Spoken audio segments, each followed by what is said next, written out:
ये करवी माता का मंदिर है जिसमें मैं दर्शन के लिए आई हूँ। मुझे नहीं पता था कि मैं यहाँ पर ऐसे आऊँगी, नहीं तो मैं ये ब्लैक कलर पहनकर नहीं आती। मुझे इस समय भगवान की बहुत ज़्यादा ज़रूरत है, क्योंकि जब भी मैं परेशान होती हूँ ना तो मुझे सिर्फ इनका घर दिखता है और मैं इन्हीं के पास आती हूँ, इनके घर आती हूँ।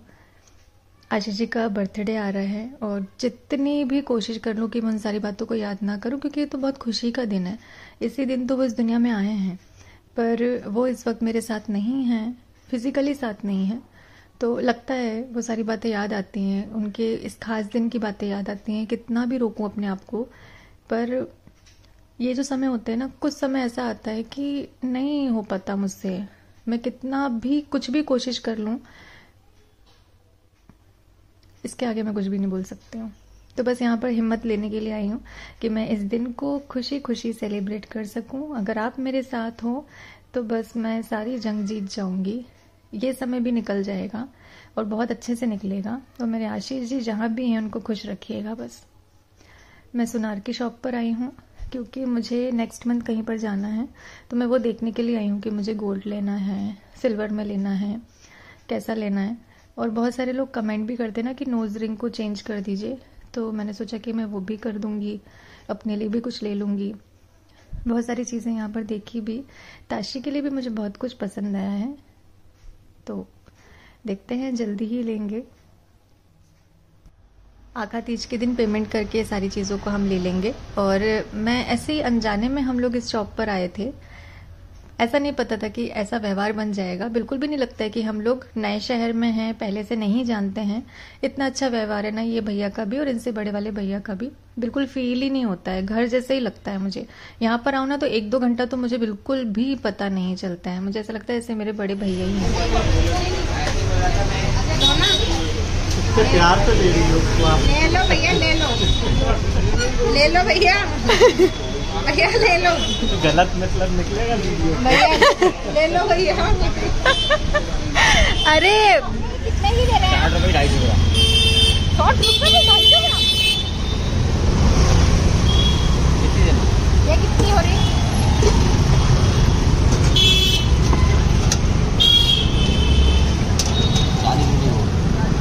ओहो दीदी, इमली। अबे विलायती है पागल, उससे क्या होता है? इमली तो इमली होती है। खट्टी नहीं होती ना, लेकिन ये भैया खा लूं क्या?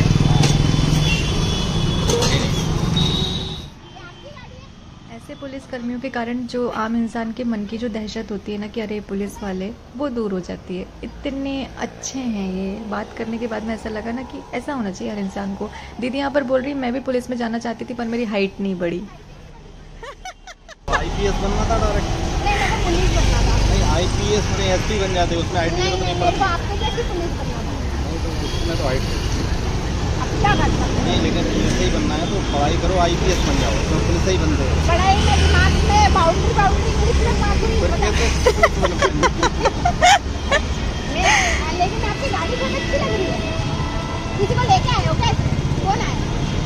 बॉस? आपको भी लेके जा सकते हैं, ज्यादा बात करिए अगर आपने तो। क्या है बॉस? नाम नहीं लोगे उनका, लेकिन बॉस से बोल देना गाड़ी बहुत खतरनाक है, सब अच्छी लगती है। Thank you sir, thank you sir, thank you. दीदी ने इमली खरीदी है, मेरी दीदी ने इमली। दीदी खुशियाँ का दिन आया है, जो मांगा वो पाया है। मुझे मेरी नेहा ने 250 ग्राम इमली दिलाया है। अपन कहाँ जा रहे हैं दीदी? ले ले बहन, तू इतना काफी है स्कूटर तक। अरे यार मेरे रूम में लेकिन यही मैच कर रहा है पूरा दीदी। प्लीज सम रुपीज, क्योंकि ये तो थोड़ा भलता सा कलर हो जाएगा। ये भी ये नहीं मिलेगा। ये वाला खत्म हो गया। विधान बांध तो रखी उन्होंने, मतलब खत्म। समझ नहीं हो? अरे वाह यार, सिर्फ एक में गिटान क्यों बांध दिया? यार दिमाग तो बहुत अच्छा है यार दीदी आपका। काम के समय पे कहाँ चला जाता है? गिटान लगी उन्होंने लगा रखी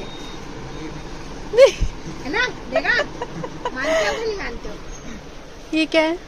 ये भी कैटलॉग है सिमर का, वो लगी हुआ है पर्दों का कलर पसंद कर ये वाले कपड़े। इससे तो वो प्लेन अच्छा लग रहा है ना? प्लेन ज्यादा सुंदर लग रहा है। ये वाले सुन, 2 ये वाले ले ले, 2 प्रिंटेड ले ले, बीच में लगा लेना। बीच वाला सिस्टम नहीं है, खिड़की है, दरवाजा है, बीच किधर करूं? यही लूं क्या प्लेन? वाओ भैया, इज दिस गवर्नमेंट? नहीं सोफा। सोफा कवर तो यार मेरे को भी एक जैसे चाहिए हैं। वाओ, ये कलर सोफे कितना का कवर भी बहुत खूबसूरत है। अब मैं दिवाली पे ही लूंगी। खाना आया भी आ लिया। यही दो भैया, मेरे को तो यही अच्छा लग रहा है, मेरे उससे मैच करता हुआ।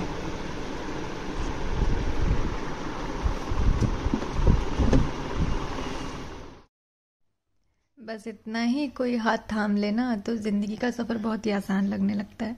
ये हाथ जिसने थामा है वो मेरी ज़िंदगी है। बस ऐसे ही साथ चलोगे ना तो मैं हर मुसीबत को पार कर जाऊंगी दीदी। बस ऐसे ही मेरे हाथ को पकड़े रहना जब भी मैं कमज़ोर पड़ूं। अफगान जलेबी, माशूक फरेबी, घायल है तेरा दीवाना। भैया भैया, बंदूक दिखा के क्या प्यार कर रहे अभी। ओए पकड़ के बैठना बे। हाय करो रे, हाय करो ब्लॉग में, हाय करो सब। मेरी दिखी। मैं तो दिखी नहीं रही। हाय। तो फिर जाएगा साले। पागल हो गई। ये सभी लोग मुझे बाहर लेकर इसलिए आए हैं कि जो मेरा मन ठीक नहीं लग रहा है वो थोड़ा सा चेंज हो, इसलिए बाहर लेकर आए हैं। पर इतनी कोशिशों के बाद भी मैं सबको सॉरी बोलना चाहूँगी। मैंने भी बहुत कोशिश की, मैं अपनी साइड से बहुत कोशिश करती हूँ, लेकिन कुछ कुछ समय पर मुझसे नहीं हो पाता है। हर बार ऐसा नहीं होता है। मैं वाकई में बहुत स्ट्रांग हूँ, मैं ऐसा फील करती हूँ, बहुत स्ट्रांग हूँ। पर कभी कभी हर इंसान कमज़ोर पड़ता है, तो वो पल भी आते हैं मेरी लाइफ में। तो बहुत कोशिश की सबने। यहाँ पर मैं वेट कर रही हूँ क्योंकि भाई ने बोला था, सुबह तो मैं अकेली आ गई थी, मुझे बहुत डांट भी पड़ी। फिर भाई ने बोला कि लेने के लिए आ रहा हूँ, और आने के बाद में उसका गुस्सा, वो मेरे साइड देख नहीं रहा था भाई। वो इतना नाराज़ था ना कि आप अकेली सुबह क्यों आई थी, आप एक बार बताती तो, बोलती तो लेने के लिए आए। मौसम बिल्कुल भी अच्छा नहीं है वहाँ पर, मतलब हमारे घर साइड तो बारिश भी हुई, यहाँ पर नहीं हो रही थी। दीदी यहाँ पर कह रही है कि भैया तेरे लिए इतना सारा सामान लेने गए हैं, तब तक तो रुक जा। मैंने कहा बारिश हो जाएगी दीदी, मुझे निकलने दो, नहीं तो प्रॉब्लम हो जाएगी। मैं जब भी आती हूँ ना तो बिल्कुल ये खा ले वो खा ले करके ना भैया इतनी सारी चीज़ों को ला देते हैं मार्केट से। और अभी वो लेट हो गए थे आने में, तो बस उन्होंने बोला कि तुम लोग वहाँ पहुँचो, मैं लेकर आता हूँ। मानते ही नहीं है, बिल्कुल नहीं मानते। और मेरा तो ठीक है, मम्मी पापा तक के लिए जो भी उनका फेवरेट है ना वो भिजवाते हैं। लेने के लिए गए हैं, और लौटते टाइम मतलब हम लोग यहाँ से निकल रहे थे और भैया हमको रास्ते में मिल गए, तो सामान तो हम तक आ गया था। बस यहाँ से हम दीदी को बाय कह रहे हैं। घर आ गए हम, और मुझे दूसरे दिन ये बात पता चली और बहुत ज़्यादा तकलीफ़ हुई मुझे, जो मैं आपके साथ शेयर करना चाहती हूँ। जब मेरा मूड ख़राब होता है ना, मैं अपना बता रही हूँ, मैं किसी से भी बात नहीं करती हूँ, किसी से भी नहीं। मैं फ़ोन ही रिसीव नहीं करती हूँ, चाहे कुछ भी हो जाए। मैसेज भी चेक नहीं करती हूँ। उतने टाइम के लिए मुझे फ़ोन, टीवी या कोई भी नहीं चाहिए होता है। मुझे सिर्फ मैं चाहिए होती हूँ, सिर्फ मैं। तो मुझे अकेला रहना अच्छा लगता है उतने टाइम के लिए। मूड बिल्कुल भी ठीक नहीं था मेरा, और मैंने आपको अभिषेक से मिलवाया हुआ है, जो इलेक्ट्रिसिटी का काम करते हैं हमारे यहाँ। आधे से ज़्यादा काम हमारे घर के जो होते हैं ना, वो वही करता है, क्योंकि उसने मेरा उस समय साथ दिया जब मुझे यहाँ अनजान शहर में ज़रूरत थी, जब मेरी फैमिली मेरे पास नहीं थी, मैं यहाँ पर अकेली थी, तब उसने मेरा साथ दिया था। तो जब भी कुछ काम होता है तो मैं सबसे पहले उसी को कॉल करती हूँ, अभिषेक के काम है। अगर वो कर पाता है तो ठीक, नहीं तो वो किसी बंदे को भेज देता है। मेरा काम कभी अटकता नहीं है। मैंने ही उससे बोला था कि मेरे रूम में जो फ़ोटोज़ वगैरह हैं, अब मेरा बेड भी आ गया है तो आकर सेट कर देना। वो ऑफिस से निकला और मैंने उसको सुबह ही बोल दिया था। शाम के टाइम मुझे ये था कि डायरेक्ट घर आ जाएगा। अब वो जिसने मुझे कॉल किया होगा उतने टाइम में कॉल रिसीव नहीं किया मैंने। फिर एक बार कॉल किया तो मैंने कहा ये डायरेक्ट घर तो पहुंच जाता है, मैंने कॉल रिसीव नहीं किया। फिर मुझे नहीं पता था कि ये हुआ है। उसका रास्ते में उसे चक्कर आया और एक्सीडेंट हो गया। वो सिर के बल गिरा। मैं फ़ोटो वगैरह कुछ भी शेयर नहीं करना चाहती हूँ क्योंकि उसकी जो हालत थी बिल्कुल भी ठीक नहीं थी। मैंने जब व्हाट्सअप चेक किया, वो फ़ोटो देखी, तब ऐसा लग रहा था ना, मैं पसीना पसीना हो गई उसकी फ़ोटो देखकर। कॉल्स की, उसने कॉल उतने टाइम रिसीव नहीं किए। मैं बहुत ज़्यादा घबरा गई थी। तब फ़ोन पर उसने मुझे बताया, जब मेरी बात हुई उससे, कि दीदी कॉल लिस्ट में सबसे पहले नंबर आपका था, और पुलिस वाले जब मैं बेहोश था ना तो आपको कॉल कर रहे थे, और मैंने उतने टाइम पर कॉल नहीं उठाया। बहुत बुरा लगा सुनने के बाद में, इतना बुरा लगा ना। फिर बोले उन्होंने पापा को कॉल किया, उन्होंने 3 से 4 कॉल किए, आपने कॉल रिसीव नहीं किए। तो कभी कभी हमारी इस आदत के कारण बहुत बड़ा नुकसान भी हो सकता है। आगे से मैं ध्यान रखूंगी, जब लगातार कॉल्स आएंगे तो मैं इग्नोर नहीं करूंगी। मैं ऐसे इग्नोर नहीं करती हूँ। अगर बार बार कॉल आ रहे हैं तो ज़रूरत के लिए ही आ रहे होंगे या फिर कुछ काम होगा, मुझे पता है। पर बहुत बड़ी गलती होगी मुझसे, बहुत बड़ी। हो सकता है उतने टाइम पर आपको किसी की ऐसी नीड हो कि बाद में आपको पछताने का टाइम भी ना मिले, वो भी ना हो। आप उतने टाइम पर किसी इंसान के कॉल को उठाकर उसकी मदद कर सकते हो। तो मुझसे बहुत बड़ी गलती हो गई, और आइंदा से इस चीज़ का मैं बहुत ज़्यादा ध्यान रखूँगी। क्योंकि जो मेरे आसपास वाले हैं वो मुझसे इसी बात से ज़्यादा नाराज़ रहते हैं कि मैं बात नहीं करती हूँ। मैं किसी से भी बात नहीं करती हूँ। फ़ोन पर घंटों बात करना, या फिर वो कहते हैं ना, दिल की बातें मैं ज़्यादा शेयर नहीं करती हूँ। अगर मैं परेशान हूँ तो मैं उतने टाइम के लिए अलग रहूँगी। ये नेचर जो है मेरा भाभी भी समझ चुके हैं कि अगर दीदी परेशान है तो इतने टाइम पर तो वो बात नहीं करेंगी, वो भी उतना स्पेस मुझे दे देती है। तो ये नेचर ही है, मैं क्या करूँ। उतने टाइम पर मुझे ऐसा लगता है ना कि वही नेगेटिविटी, वही वाइब्स जो है मेरे पास हैं, वो मैं आपको ट्रांसफ़र करूँगी। इससे बेहतर है कि मैं अकेली रहूँ, वो मुझे ज़्यादा ठीक लगता है। पर इस हादसे के बाद से जब भी रेगुलर कॉल मेरे पास आएगा मैं रिसीव करूँगी, चाहे मैं जैसी भी स्थिति में रहूँ। लेकिन एक बार फ़ोन उठाकर देखूँगी ज़रूर कि क्या काम है।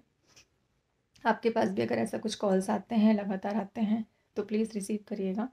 ये शेयर करने का मतलब यही है कि मैंने गलती करी है, तो ये गलती मैं भी नहीं दोहराऊँगी, और प्लीज़ आप लोग भी मत करिएगा। क्योंकि हो सकता है कि बहुत बड़ा हादसा हो जाए। ईश्वर की दया से कुछ हुआ नहीं, लेकिन बड़ा हादसा भी हो सकता था।